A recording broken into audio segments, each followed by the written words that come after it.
오늘의 이야기가 여러분의 마음에 깊은 울림을 준다면 좋아요와 구독으로 저희 채널에 따뜻한 온기를 더해주세요. 여러분의 작은 관심이 더 의미 있는 이야기를 만드는 데 큰 힘이 됩니다. 이야기를 듣는 모든 분들의 삶에 평안과 지혜가 함께하기를 기원합니다. 안녕하세요. 어느덧 결혼 20년 차에 접어든 한 직장인의 이야기를 전해드리려 합니다. 우리는 종종 드라마 속에서나 볼 법한 지독한 시집살이 이야기에 혀를 내두르곤 합니다. 하지만 누군가에게는 그것이 드라마가 아닌 숨막히는 현실이 되기도 합니다. 오늘 들려드릴 이야기는 바로 그런 현실의 한복판을 용기 있게 헤쳐나온 한 여성의 기록입니다. 제가 결혼하던 20년 전만 해도 한국 사회에는 여전히 가부장적인 문화가 짙게 남아 있었습니다. 세상이 많이 변했다고는 하지만 가정 안에서는 여전히 남편의 말이 법이었고 며느리를 향한 시댁의 잣대는 차갑고 일방적인 경우가 많았죠. 저 또한 그런 집안의 맏며느리 중 한 명이었습니다.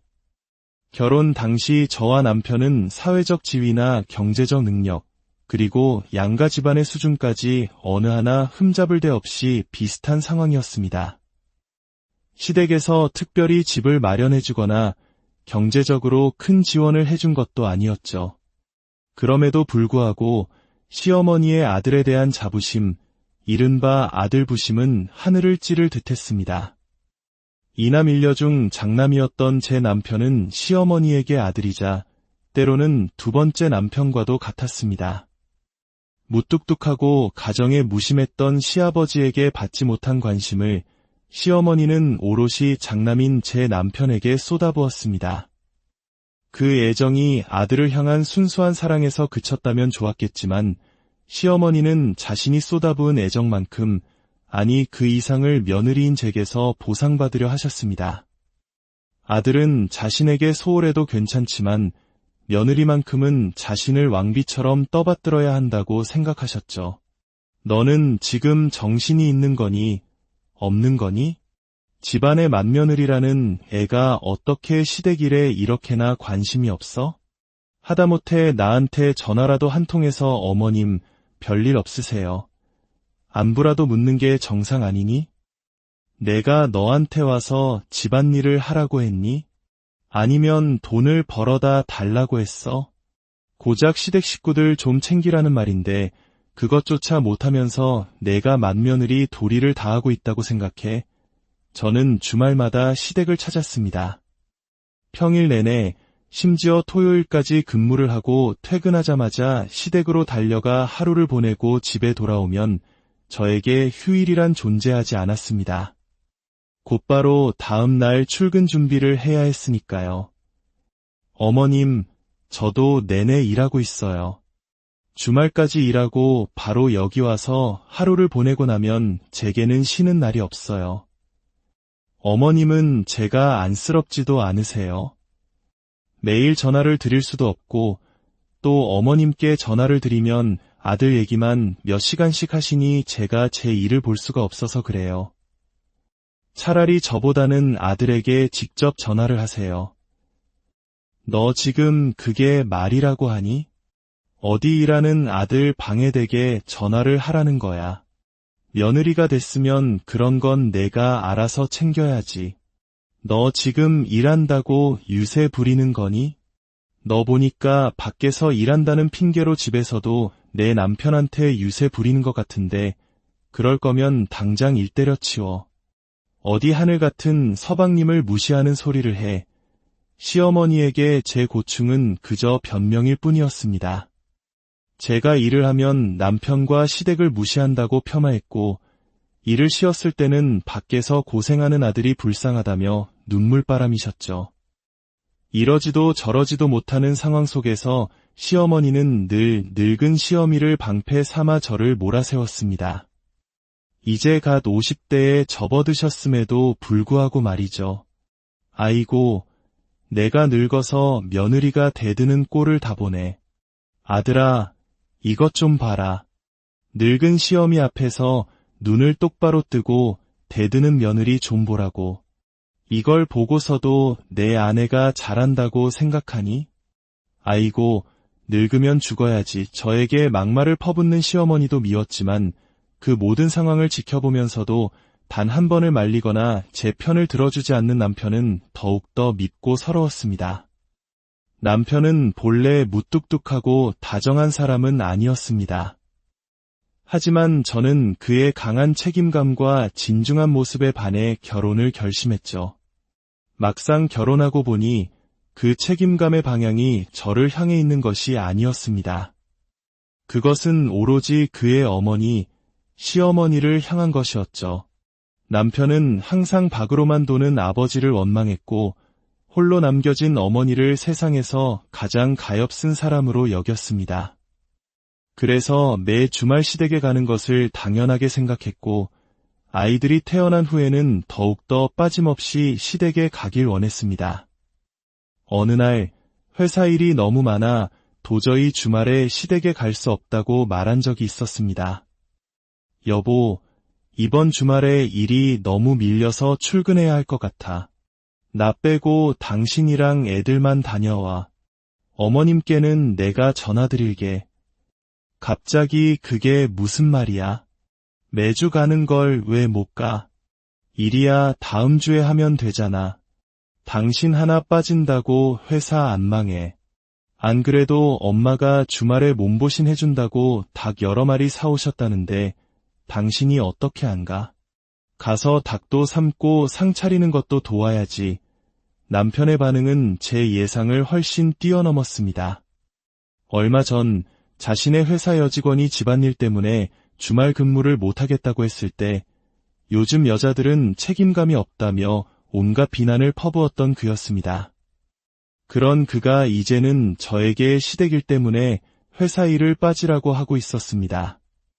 그 이중적인 태도에 저는 할 말을 잃었습니다. 어쨌든 나 이번 주말엔 못 가. 당신도 안 가든지 애들 데리고 가든지 알아서 해. 뭐? 당신 지금 며느리 도리 안 하겠다는 거야? 이 사람이 일하더니만 아주 정신 상태가 썩어 빠졌네. 안 그래도 엄마가 당신 일 시작하니까 이상해졌다고 걱정하시더니 엄마 말이 맞았어. 가기 싫으면 가지 마. 나도 안 갈 테니까. 대신 엄마한테 전화는 당신이 해. 당신이 가기 싫어서 우리 둘 다 안 가는 거라고 똑똑히 말하라고. 그렇게 시댁에 가지 못한 날이면 남편은 불같이 화를 냈습니다. 그리고 그 분노는 고스란히 아이들에게 향했습니다. 저에게는 화를 낼 명분이 없으니 아이들의 작은 실수 하나하나를 트집 잡아 소리를 질렀죠. 남편의 눈치를 보는 아이들이 안쓰러워 저는 언젠가부터 남편과 싸우는 것을 포기하게 되었습니다. 그렇게 며느리 도리를 입에 달고 살던 남편은 정작 사위로서의 도리는 단 한 번도 한 적이 없었습니다. 명절을 제외하고는 저희 친정에 단 한 번도 가지 않았고 장인, 장모님 생신에 전화 한 통 한 적이 없었죠. 그런 남편의 단 하나의 약점은 바로 시어머니였습니다. 시어머니가 몸살이라도 앓는 날이면 남편은 제게 당장 연차를 쓰고 시댁으로 가라고 닥달했습니다. 당장 회사에 말해서 쉬겠다고 하고 엄마한테 좀 가봐. 몸살 나서 목소리도 안 좋던데 며느리가 돼서 어떻게 한 번을 전화를 안 할 수가 있어. 우리 엄마 쓰러져서 병원에 가셨을 때도 나 쉬지도 못하고 일 끝나고 늦게 갔는데 그때는 아무 말도 안 해놓고서는 왜 오늘은 이렇게 난리야? 나 못 가. 당신이 가. 아버님도 계시잖아. 노인네가 뭘 할 줄 안다고 엄마를 챙겨. 당신이 가서 죽도 좀 끓여드리고 약도 사다 드려. 며느리가 해야 할 일이 그런 거 아니야. 심지어 남편은 제가 하는 일은 언제든 그만둬도 되는 하찮은 일이라며 무시하기까지 했습니다. 하지만 저는 그날 아침 시어머니와 이미 통화를 한 상태였습니다. 아프다는 분이 새벽부터 목욕탕에 다녀오셨다고 자랑까지 하셨죠. 시어머니는 제가 주말에 가져다 주기로 한 사고를 빨리 받고 싶어 아들에게 아프다고 거짓말을 했던 겁니다. 이 사실을 남편에게 말했지만 남편은 오히려 엄마가 오죽 답답하면 아프다고까지 하시면서 나한테 전화를 하셨겠냐며 시어머니를 두둔했습니다. 당장이라도 이 결혼을 끝내고 싶었지만 넉넉지 않은 친정 형편과 이혼을 반대하시는 부모님, 그리고 무엇보다 아직 어린 아이들 때문에 쉽게 결정을 내릴 수 없었습니다. 시대 문제만 아니면 남편과 큰 트러블 없이 지냈기에 조금만 더 참아보자고 수없이 다짐했습니다. 그러던 어느 날 큰아이가 아파 주말에 시댁에 가지 못하고 남편만 혼자 보낸 적이 있었습니다. 그날 저녁 시어머니에게서 전화가 걸려왔습니다. 저는 당연히 아픈 손주 걱정에 전화하신 줄 알았습니다. 애는 좀 괜찮니? 그러게 엄마가 집에서 애들을 돌봐야지. 밖으로만 놔두니까 애가 아픈 거 아니니. 엄마가 집에 없는 게 이런 식으로 티가 나는 거야. 불쌍한 것들, 아이 걱정은 단 한마디도 없었습니다. 모든 것이 일하는 제 탓이라는 비난뿐이었죠. 그러면서 시어머니는 믿을 수 없는 이야기를 꺼냈습니다. 안 그래도 내가 오늘 너무 속상해서 눈물이 다 났다니까. 고생하지 말고 편안하게 살라고 결혼까지 시켜놨더니만 우리 아들이 오늘 집에 와서 설거지를 다 했어. 그 고생한 손으로 설거지하는데 어찌나 눈물이 나던지. 내가 할 일을 우리 아들이 대신한 거야. 기가 막혔습니다. 아픈 손주보다 아들이 한 설거지가 더 마음에 걸렸던 겁니다. 어머님, 저도 친정 가면 설거지해요. 자기가 먹은 그릇, 자기가 설거지할 수도 있는 거죠. 그리고 남편이 저번에 열이 조금 났을 때는 어디 가지도 말고 약 챙겨 먹이라고 시간마다 확인하셨으면서 왜 제 아이가 아픈 건 대수롭지 않게 말씀하세요. 저 너무 서운해요. 서운할 것도 많다. 당연한 거 아니니? 우리 아들은 4배 아파 낳은 자식이고 손주는 4배 아파 낳은 자식인데 누가 더 아깝겠어? 그나마 우리 아들 핏줄이니까 내가 이 정도로 관심 주는 거지. 내 핏줄이었으면 진작에 안 받지. 그 순간 깨달았습니다. 이 사람들에게 저는, 그리고 제 아이들은 결코 가족이 아니었다는 것을요.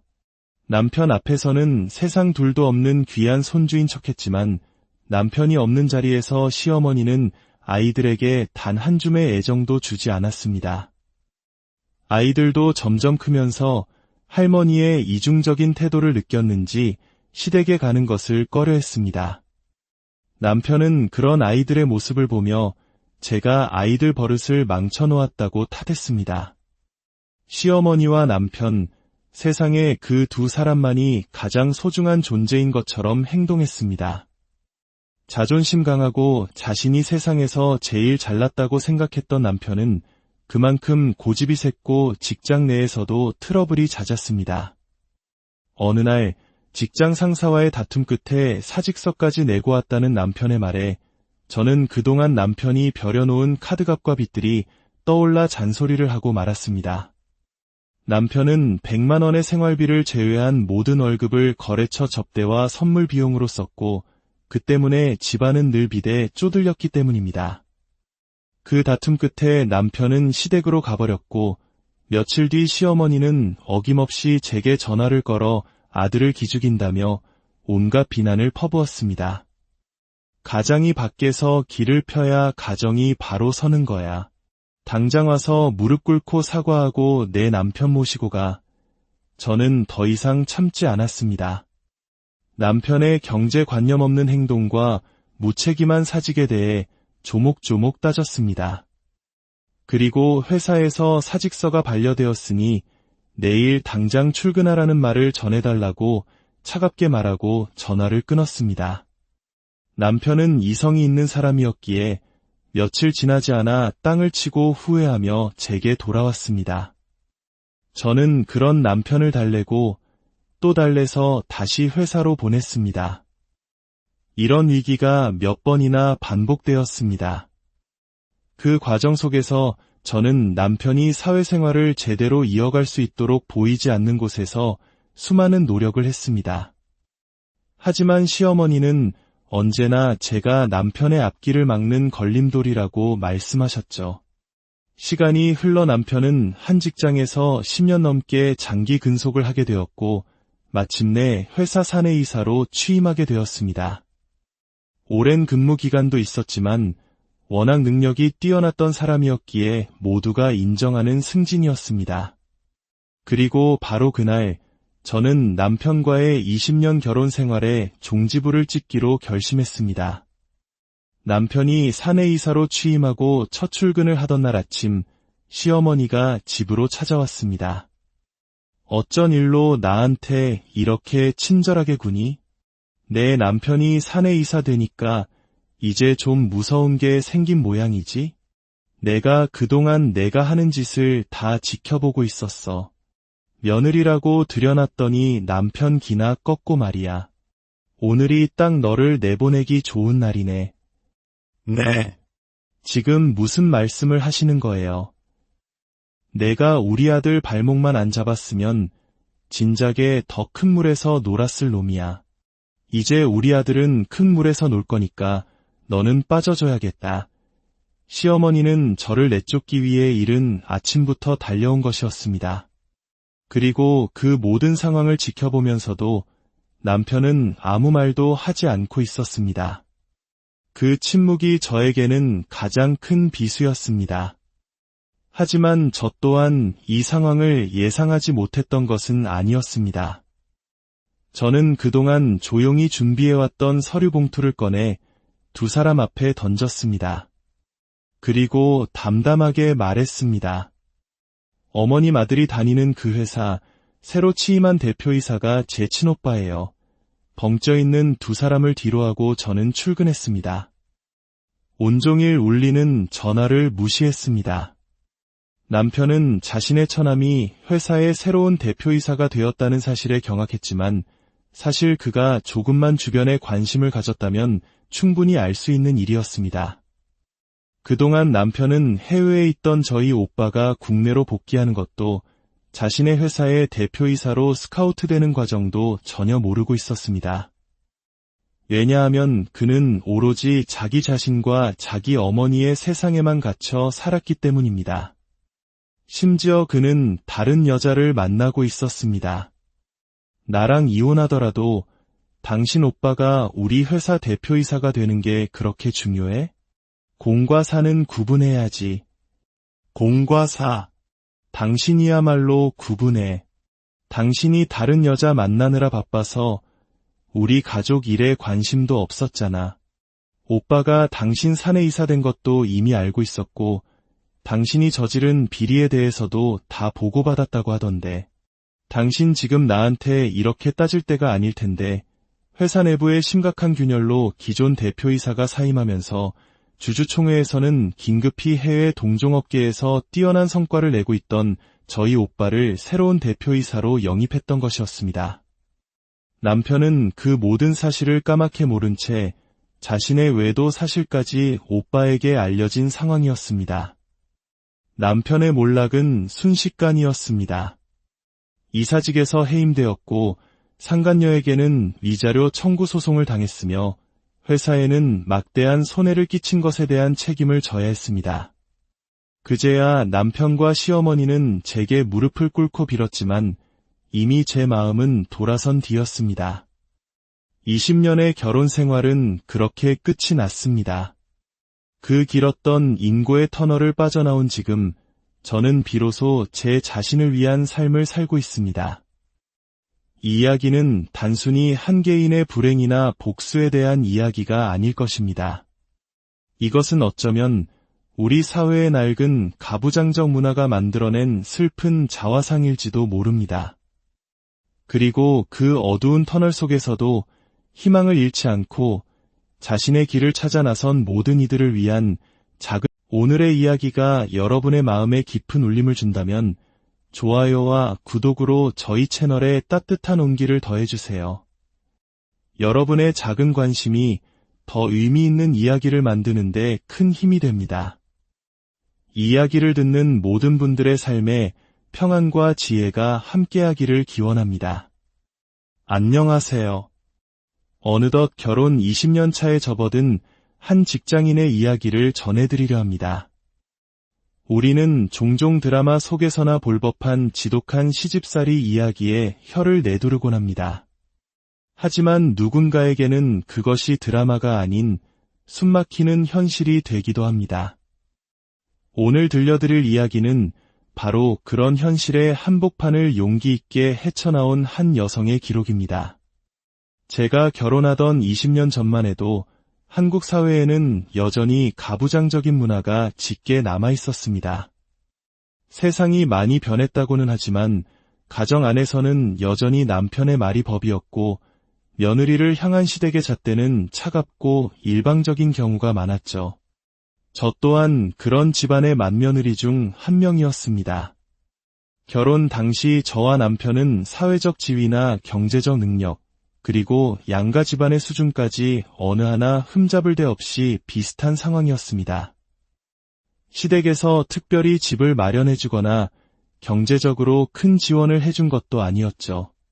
그럼에도 불구하고 시어머니의 아들에 대한 자부심, 이른바 아들부심은 하늘을 찌를 듯했습니다. 이남 일녀 중 장남이었던 제 남편은 시어머니에게 아들이자 때로는 두 번째 남편과도 같았습니다.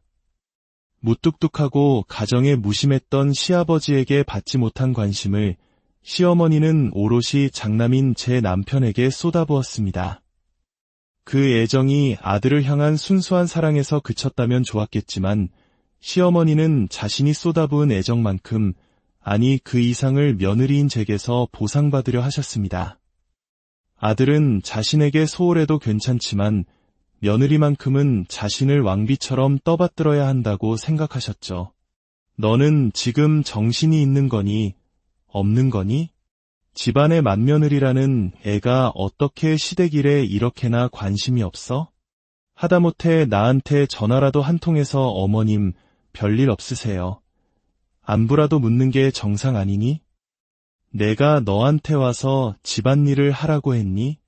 아니면 돈을 벌어다 달라고 했어? 고작 시댁 식구들 좀 챙기라는 말인데 그것조차 못하면서 내가 맏며느리 도리를 다하고 있다고 생각해? 저는 주말마다 시댁을 찾았습니다. 평일 내내 심지어 토요일까지 근무를 하고 퇴근하자마자 시댁으로 달려가 하루를 보내고 집에 돌아오면 저에게 휴일이란 존재하지 않았습니다. 곧바로 다음 날 출근 준비를 해야 했으니까요. 어머님, 저도 내내 일하고 있어요. 주말까지 일하고 바로 여기 와서 하루를 보내고 나면 제게는 쉬는 날이 없어요. 어머님은 제가 안쓰럽지도 않으세요? 매일 전화를 드릴 수도 없고 또 어머님께 전화를 드리면 아들 얘기만 몇 시간씩 하시니 제가 제 일을 볼 수가 없어서 그래요. 차라리 저보다는 아들에게 직접 전화를 하세요. 너 지금 그게 말이라고 하니?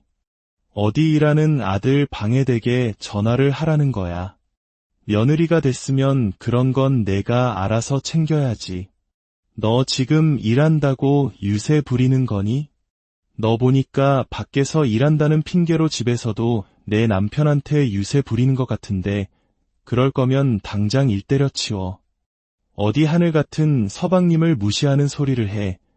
시어머니에게 제 고충은 그저 변명일 뿐이었습니다. 제가 일을 하면 남편과 시댁을 무시한다고 폄하했고 일을 쉬었을 때는 밖에서 고생하는 아들이 불쌍하다며 눈물바람이셨죠. 이러지도 저러지도 못하는 상황 속에서 시어머니는 늘 늙은 시어미를 방패 삼아 저를 몰아세웠습니다. 이제 갓 50대에 접어드셨음에도 불구하고 말이죠. 아이고, 내가 늙어서 며느리가 대드는 꼴을 다 보네.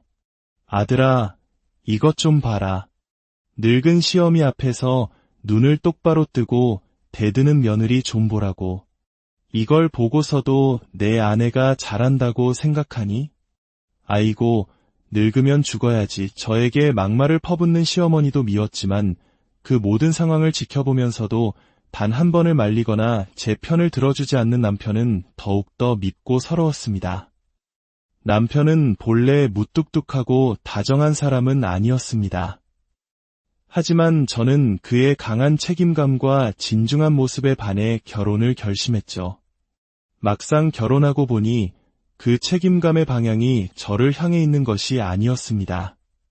그것은 오로지 그의 어머니, 시어머니를 향한 것이었죠. 남편은 항상 밖으로만 도는 아버지를 원망했고 홀로 남겨진 어머니를 세상에서 가장 가엾은 사람으로 여겼습니다.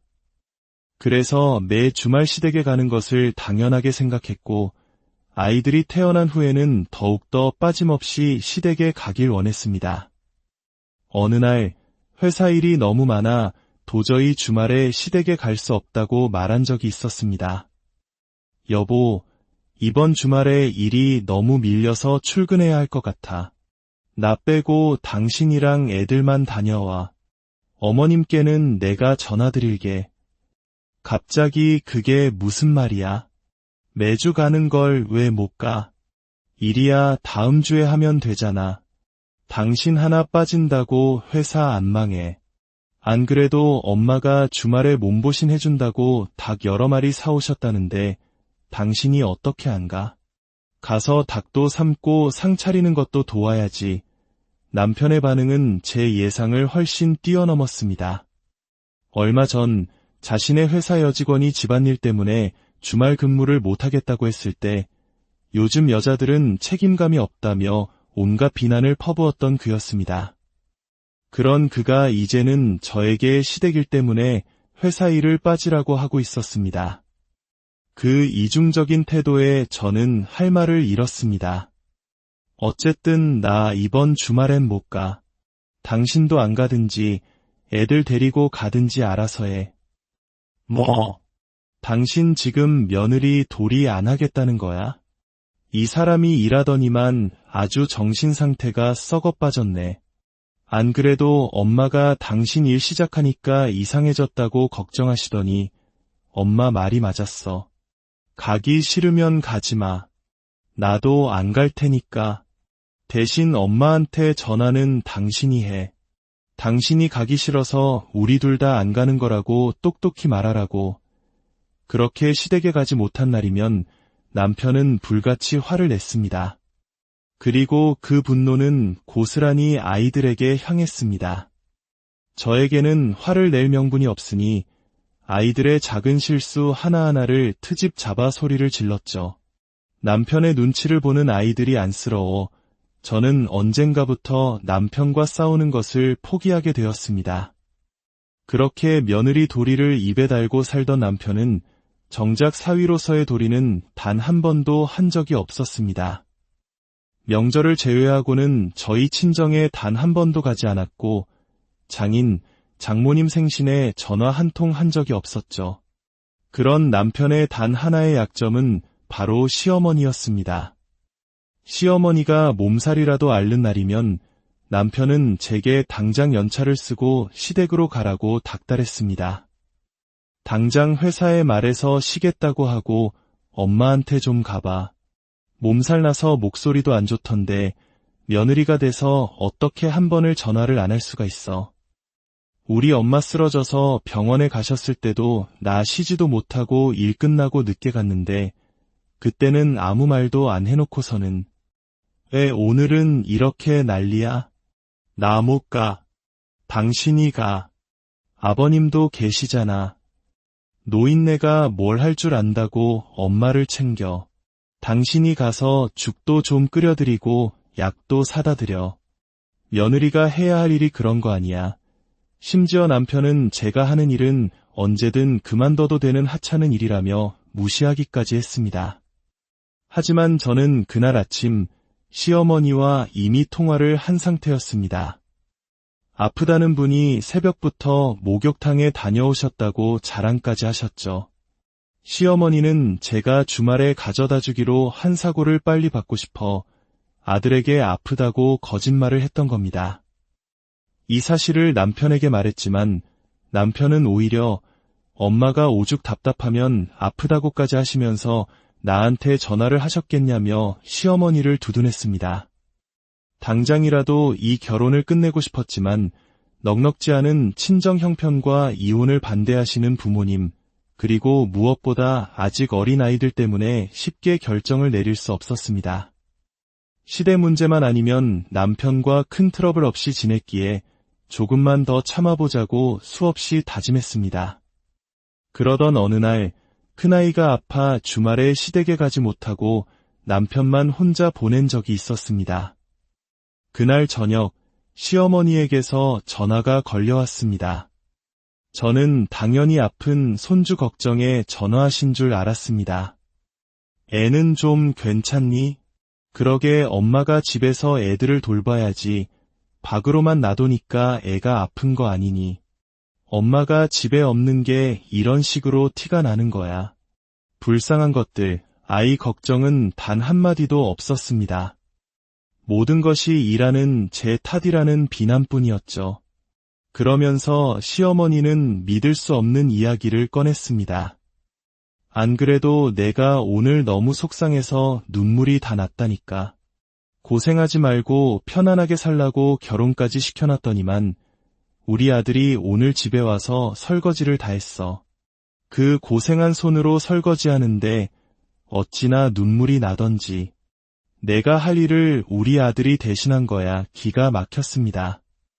아픈 손주보다 아들이 한 설거지가 더 마음에 걸렸던 겁니다. 어머님, 저도 친정 가면 설거지해요. 자기가 먹은 그릇, 자기가 설거지할 수도 있는 거죠. 그리고 남편이 저번에 열이 조금 났을 때는 어디 가지도 말고 약 챙겨 먹이라고 시간마다 확인하셨으면서 왜 제 아이가 아픈 건 대수롭지 않게 말씀하세요. 저 너무 서운해요. 서운할 것도 많다. 당연한 거 아니니? 우리 아들은 4배 아파 낳은 자식이고 손주는 4배 아파 낳은 자식인데 누가 더 아깝겠어? 그나마 우리 아들 핏줄이니까 내가 이 정도로 관심 주는 거지. 내 핏줄이었으면 진작에 안 받지. 그 순간 깨달았습니다. 이 사람들에게 저는, 그리고 제 아이들은 결코 가족이 아니었다는 것을요. 남편 앞에서는 세상 둘도 없는 귀한 손주인 척했지만 남편이 없는 자리에서 시어머니는 아이들에게 단 한 줌의 애정도 주지 않았습니다. 아이들도 점점 크면서 할머니의 이중적인 태도를 느꼈는지 시댁에 가는 것을 꺼려했습니다. 남편은 그런 아이들의 모습을 보며 제가 아이들 버릇을 망쳐놓았다고 탓했습니다. 시어머니와 남편, 세상에 그 두 사람만이 가장 소중한 존재인 것처럼 행동했습니다. 자존심 강하고 자신이 세상에서 제일 잘났다고 생각했던 남편은 그만큼 고집이 셌고 직장 내에서도 트러블이 잦았습니다.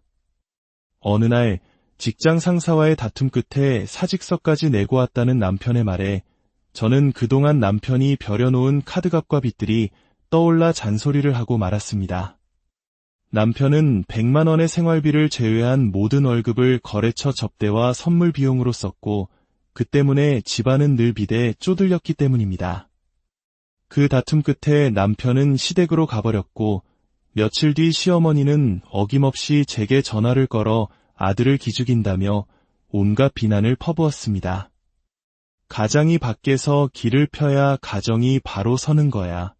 당장 와서 무릎 꿇고 사과하고 내 남편 모시고 가. 저는 더 이상 참지 않았습니다. 남편의 경제관념 없는 행동과 무책임한 사직에 대해 조목조목 따졌습니다. 그리고 회사에서 사직서가 반려되었으니 내일 당장 출근하라는 말을 전해달라고 차갑게 말하고 전화를 끊었습니다. 남편은 이성이 있는 사람이었기에 며칠 지나지 않아 땅을 치고 후회하며 제게 돌아왔습니다. 저는 그런 남편을 달래고 또 달래서 다시 회사로 보냈습니다. 이런 위기가 몇 번이나 반복되었습니다. 그 과정 속에서 저는 남편이 사회생활을 제대로 이어갈 수 있도록 보이지 않는 곳에서 수많은 노력을 했습니다. 하지만 시어머니는 언제나 제가 남편의 앞길을 막는 걸림돌이라고 말씀하셨죠. 시간이 흘러 남편은 한 직장에서 10년 넘게 장기 근속을 하게 되었고 마침내 회사 사내이사로 취임하게 되었습니다. 오랜 근무 기간도 있었지만 워낙 능력이 뛰어났던 사람이었기에 모두가 인정하는 승진이었습니다. 그리고 바로 그날 저는 남편과의 20년 결혼 생활에 종지부를 찍기로 결심했습니다. 남편이 사내이사로 취임하고 첫 출근을 하던 날 아침 시어머니가 집으로 찾아왔습니다. 어쩐 일로 나한테 이렇게 친절하게 구니? 내 남편이 사내이사 되니까 이제 좀 무서운 게 생긴 모양이지?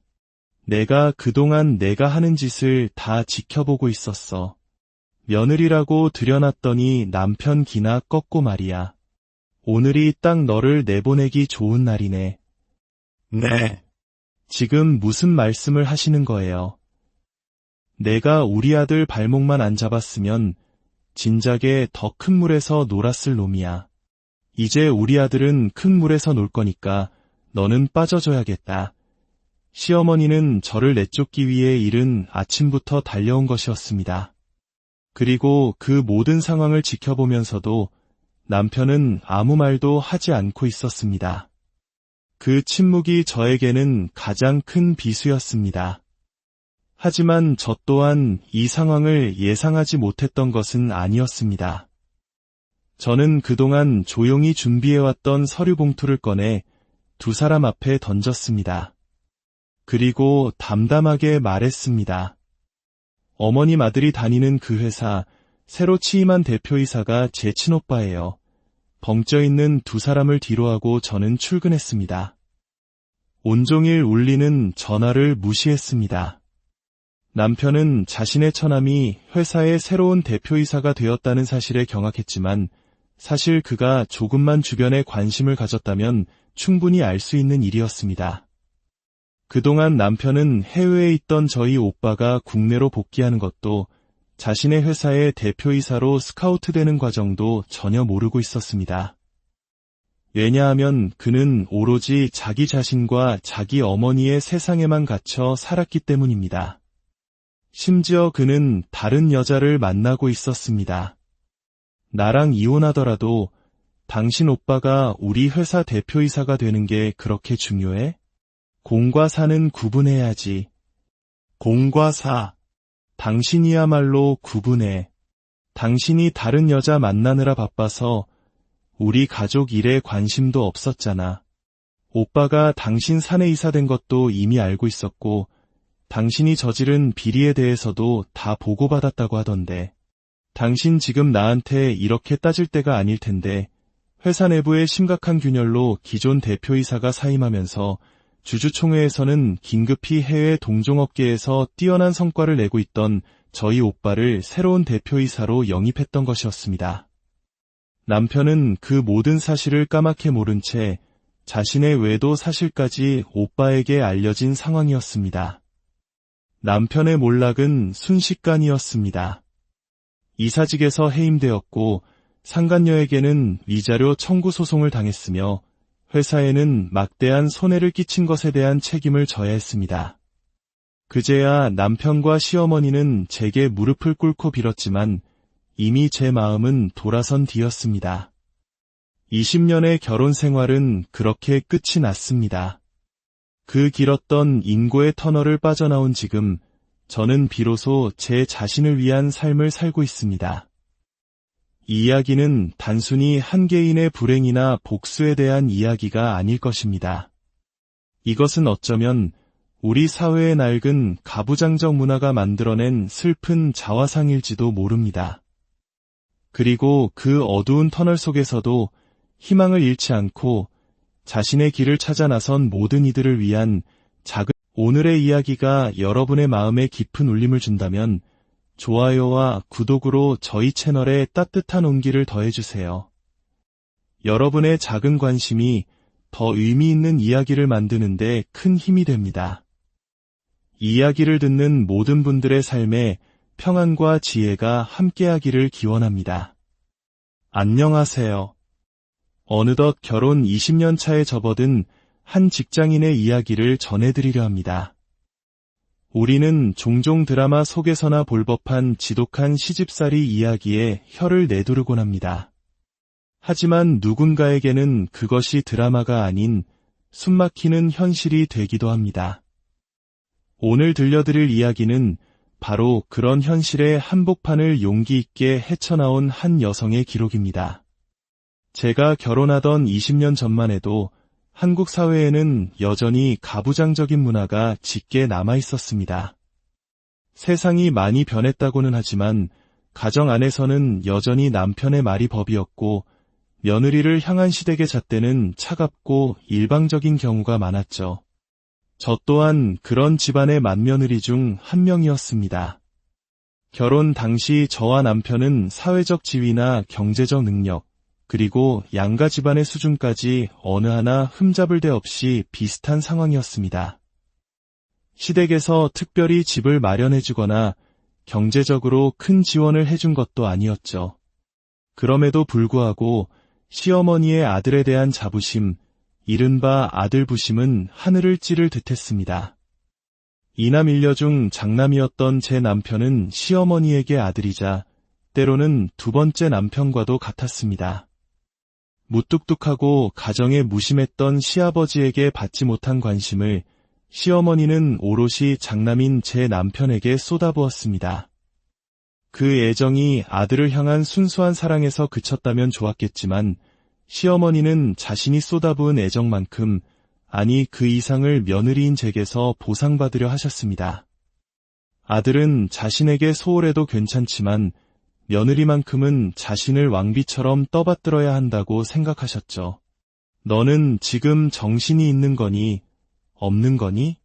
집안의 맏며느리라는 애가 어떻게 시댁 일에 이렇게나 관심이 없어? 하다못해 나한테 전화라도 한 통해서 어머님 별일 없으세요? 안부라도 묻는 게 정상 아니니?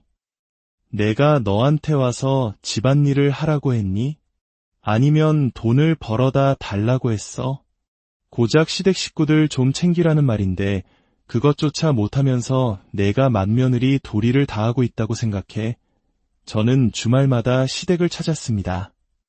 평일 내내 심지어 토요일까지 근무를 하고 퇴근하자마자 시댁으로 달려가 하루를 보내고 집에 돌아오면 저에게 휴일이란 존재하지 않았습니다.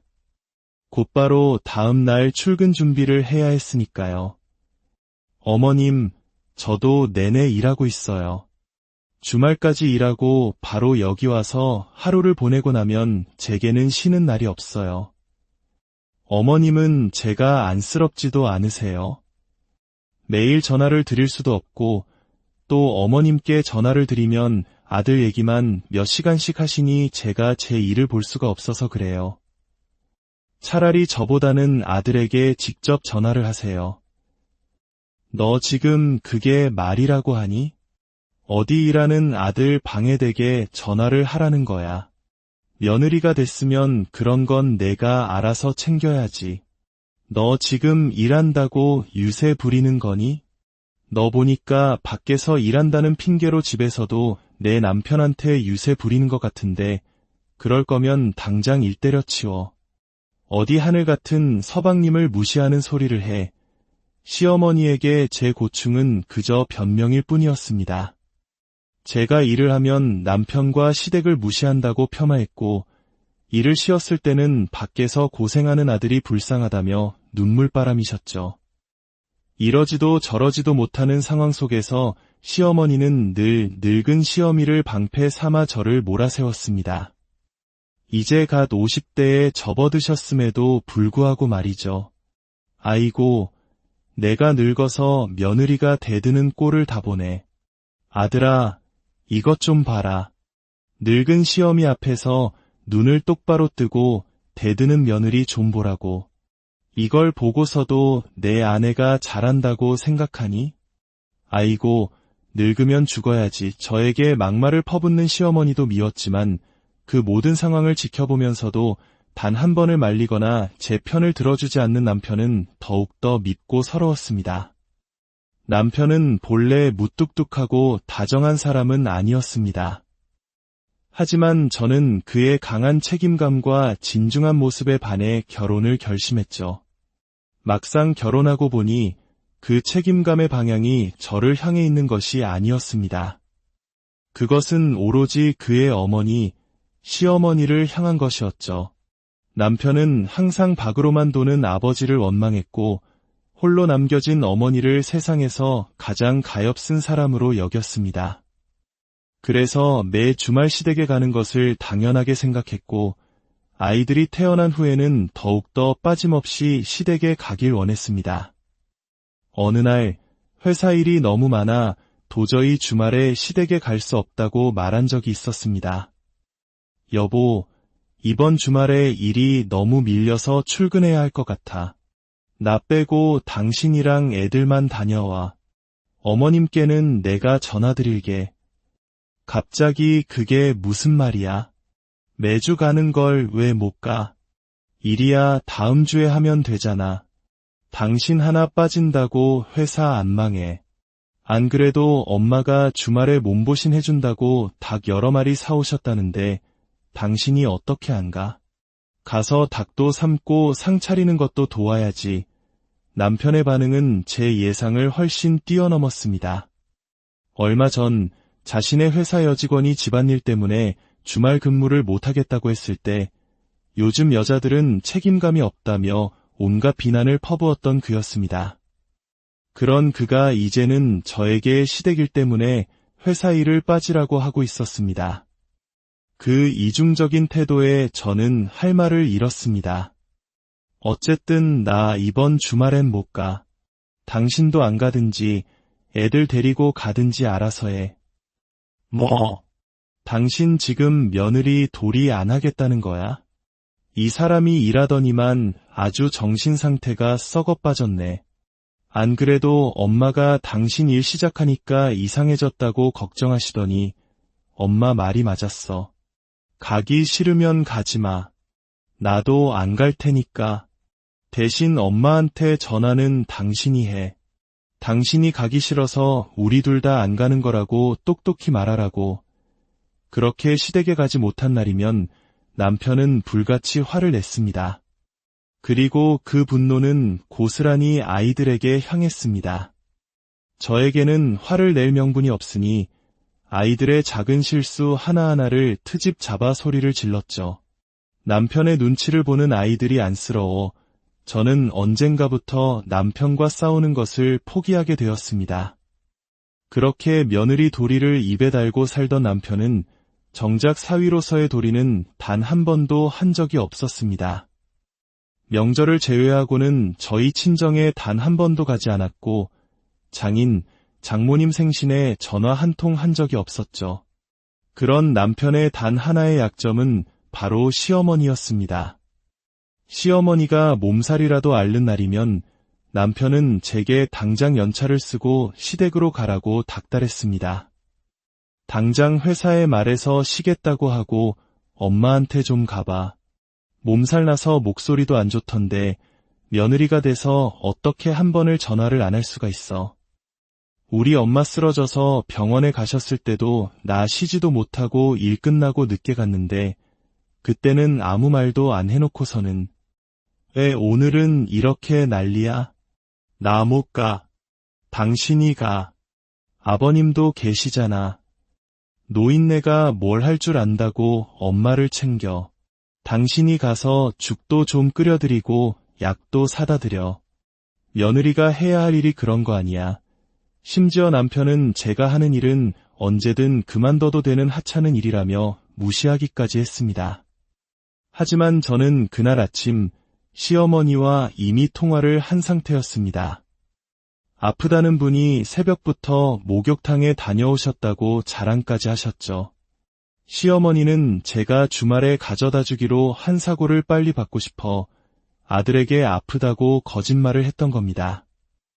이 사실을 남편에게 말했지만 남편은 오히려 엄마가 오죽 답답하면 아프다고까지 하시면서 나한테 전화를 하셨겠냐며 시어머니를 두둔했습니다. 당장이라도 이 결혼을 끝내고 싶었지만 넉넉지 않은 친정 형편과 이혼을 반대하시는 부모님, 그리고 무엇보다 아직 어린 아이들 때문에 쉽게 결정을 내릴 수 없었습니다. 시대 문제만 아니면 남편과 큰 트러블 없이 지냈기에 조금만 더 참아보자고 수없이 다짐했습니다. 그러던 어느 날 큰아이가 아파 주말에 시댁에 가지 못하고 남편만 혼자 보낸 적이 있었습니다. 그날 저녁 시어머니에게서 전화가 걸려왔습니다. 저는 당연히 아픈 손주 걱정에 전화하신 줄 알았습니다. 애는 좀 괜찮니? 그러게 엄마가 집에서 애들을 돌봐야지. 밖으로만 놔두니까 애가 아픈 거 아니니. 엄마가 집에 없는 게 이런 식으로 티가 나는 거야. 불쌍한 것들, 아이 걱정은 단 한마디도 없었습니다. 모든 것이 일하는 제 탓이라는 비난뿐이었죠. 그러면서 시어머니는 믿을 수 없는 이야기를 꺼냈습니다. 안 그래도 내가 오늘 너무 속상해서 눈물이 다 났다니까. 고생하지 말고 편안하게 살라고 결혼까지 시켜놨더니만 우리 아들이 오늘 집에 와서 설거지를 다 했어. 그 고생한 손으로 설거지하는데 어찌나 눈물이 나던지. 내가 할 일을 우리 아들이 대신한 거야. 기가 막혔습니다. 아픈 손주보다 아들이 한 설거지가 더 마음에 걸렸던 겁니다. 어머님, 저도 친정 가면 설거지해요. 자기가 먹은 그릇, 자기가 설거지할 수도 있는 거죠. 그리고 남편이 저번에 열이 조금 났을 때는 어디 가지도 말고 약 챙겨 먹이라고 시간마다 확인하셨으면서 왜 제 아이가 아픈 건 대수롭지 않게 말씀하세요. 저 너무 서운해요. 서운할 것도 많다. 당연한 거 아니니? 우리 아들은 4배 아파 낳은 자식이고 손주는 4배 아파 낳은 자식인데 누가 더 아깝겠어? 그나마 우리 아들 핏줄이니까 내가 이 정도로 관심 주는 거지. 내 핏줄이었으면 진작에 안 받지. 그 순간 깨달았습니다. 이 사람들에게 저는 그리고 제 아이들은 결코 가족이 아니었다는 것을요. 남편 앞에서는 세상 둘도 없는 귀한 손주인 척했지만 남편이 없는 자리에서 시어머니는 아이들에게 단 한 줌의 애정도 주지 않았습니다. 아이들도 점점 크면서 할머니의 이중적인 태도를 느꼈는지 시댁에 가는 것을 꺼려했습니다. 남편은 그런 아이들의 모습을 보며 제가 아이들 버릇을 망쳐놓았다고 탓했습니다. 시어머니와 남편, 세상에 그 두 사람만이 가장 소중한 존재인 것처럼 행동했습니다.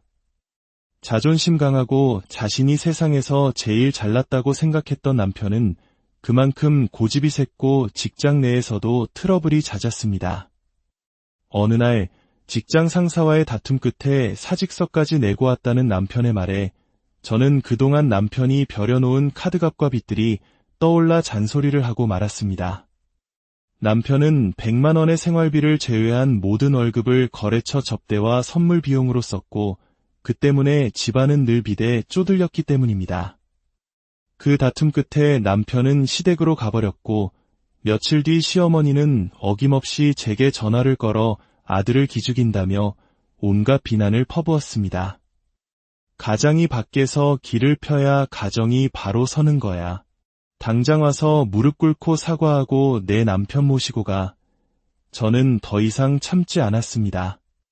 남편의 경제관념 없는 행동과 무책임한 사직에 대해 조목조목 따졌습니다. 그리고 회사에서 사직서가 반려되었으니 내일 당장 출근하라는 말을 전해달라고 차갑게 말하고 전화를 끊었습니다. 남편은 이성이 있는 사람이었기에 며칠 지나지 않아 땅을 치고 후회하며 제게 돌아왔습니다. 저는 그런 남편을 달래고 또 달래서 다시 회사로 보냈습니다. 이런 위기가 몇 번이나 반복되었습니다. 그 과정 속에서 저는 남편이 사회생활을 제대로 이어갈 수 있도록 보이지 않는 곳에서 수많은 노력을 했습니다. 하지만 시어머니는 언제나 제가 남편의 앞길을 막는 걸림돌이라고 말씀하셨죠.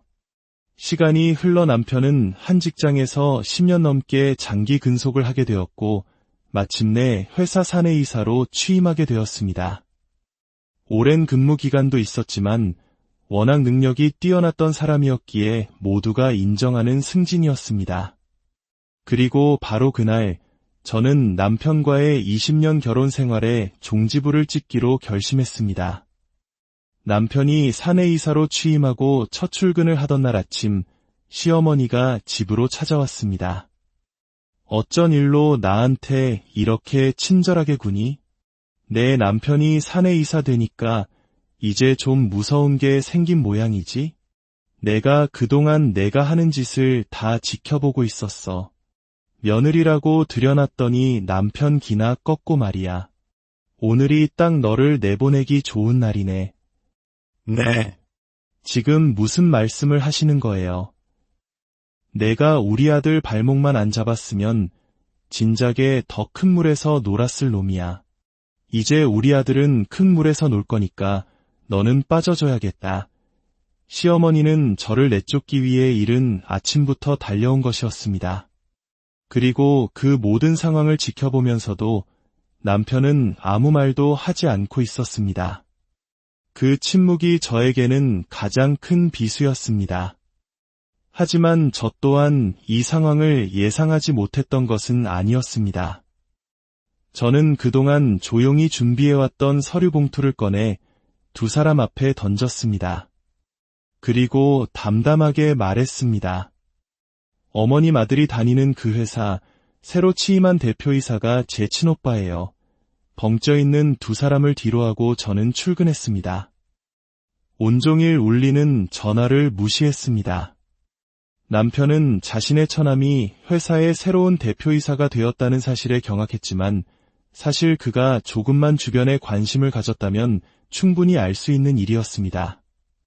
그동안 남편은 해외에 있던 저희 오빠가 국내로 복귀하는 것도 자신의 회사의 대표이사로 스카우트되는 과정도 전혀 모르고 있었습니다. 왜냐하면 그는 오로지 자기 자신과 자기 어머니의 세상에만 갇혀 살았기 때문입니다. 심지어 그는 다른 여자를 만나고 있었습니다. 나랑 이혼하더라도 당신 오빠가 우리 회사 대표이사가 되는 게 그렇게 중요해? 공과 사는 구분해야지. 공과 사. 당신이야말로 구분해. 당신이 다른 여자 만나느라 바빠서 우리 가족 일에 관심도 없었잖아. 오빠가 당신 사내이사 된 것도 이미 알고 있었고 당신이 저지른 비리에 대해서도 다 보고받았다고 하던데 당신 지금 나한테 이렇게 따질 때가 아닐 텐데 회사 내부의 심각한 균열로 기존 대표이사가 사임하면서 주주총회에서는 긴급히 해외 동종업계에서 뛰어난 성과를 내고 있던 저희 오빠를 새로운 대표이사로 영입했던 것이었습니다. 남편은 그 모든 사실을 까맣게 모른 채 자신의 외도 사실까지 오빠에게 알려진 상황이었습니다. 남편의 몰락은 순식간이었습니다. 이사직에서 해임되었고 상간녀에게는 위자료 청구 소송을 당했으며 회사에는 막대한 손해를 끼친 것에 대한 책임을 져야 했습니다. 그제야 남편과 시어머니는 제게 무릎을 꿇고 빌었지만 이미 제 마음은 돌아선 뒤였습니다. 20년의 결혼 생활은 그렇게 끝이 났습니다. 그 길었던 인고의 터널을 빠져나온 지금 저는 비로소 제 자신을 위한 삶을 살고 있습니다. 이 이야기는 단순히 한 개인의 불행이나 복수에 대한 이야기가 아닐 것입니다. 이것은 어쩌면 우리 사회의 낡은 가부장적 문화가 만들어낸 슬픈 자화상일지도 모릅니다. 그리고 그 어두운 터널 속에서도 희망을 잃지 않고 자신의 길을 찾아 나선 모든 이들을 위한 작은 오늘의 이야기가 여러분의 마음에 깊은 울림을 준다면 좋아요와 구독으로 저희 채널에 따뜻한 온기를 더해주세요. 여러분의 작은 관심이 더 의미 있는 이야기를 만드는 데 큰 힘이 됩니다. 이 이야기를 듣는 모든 분들의 삶에 평안과 지혜가 함께하기를 기원합니다. 안녕하세요. 어느덧 결혼 20년 차에 접어든 한 직장인의 이야기를 전해드리려 합니다. 우리는 종종 드라마 속에서나 볼 법한 지독한 시집살이 이야기에 혀를 내두르곤 합니다. 하지만 누군가에게는 그것이 드라마가 아닌 숨막히는 현실이 되기도 합니다. 오늘 들려드릴 이야기는 바로 그런 현실의 한복판을 용기 있게 헤쳐나온 한 여성의 기록입니다. 제가 결혼하던 20년 전만 해도 한국 사회에는 여전히